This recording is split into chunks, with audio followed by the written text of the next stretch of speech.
ஏப்பா எல்லாரும் ஒரு கையில வாங்கிட்டு போறா நீ என்ன இலை வச்சு வைங்க, இலை வச்சு வைங்க. ஓ முகரைக்கு இலையெல்லாம் ஒரு கேடா வைங்க வைங்க சாமி. ஒப்பேடி சொத்து அந்த சுண்டலை வைங்க, சுண்டலை வைங்க வைங்க வைங்க வைங்க தாராளமா வச்சு தானே இருக்கேன் ஏப்பா பறக்கிற சரி பறக்கலாம். பிரசாதம் தீர்ந்து விடுத்தோ எல்லாரும் கிளம்புவோம் கிளம்புவோம்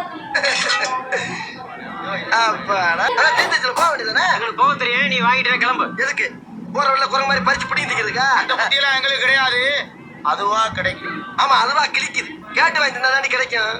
பாப்போம் பாப்போம் பாக்குறேன். என்ன அது வரமாட்டேங்குது? எப்படி வரும் நாங்க சொல்லல அதுவா கிடைக்கும்னு அதான் இது எல்லாம் எடுத்து தின்னுங்கள அதான் கடவுள் இப்படி பண்ணி போட்டாரு இப்ப நாங்க திங்க நல்ல வடிவாரு தின்னுங்கள சரி கையெழுதுல முட்டு கொடுத்துருக்கீங்க. பொறாமையில கீழே கொட்டிக்கணும் கொஞ்சம் வாயில ஊட்டி விடுங்க பாட்டு. ஐயா ஐயா வாய் ஊடுதானே கொஞ்சம் இலைய விடல அப்பா நான் பெருமாளே பாதியில வந்து பிடிக்க திங்க ஆசைப்பட்டவன மிச்சம் மீதி இல்லாம ஆக்கிட்டேப்பா. கம்பிக்குள்ள இப்படி ஒரு ட்ரிக்ஸ் இருக்குன்னு தெரியாம போச்சு எனக்கு. கடைசியில் அங்கதான்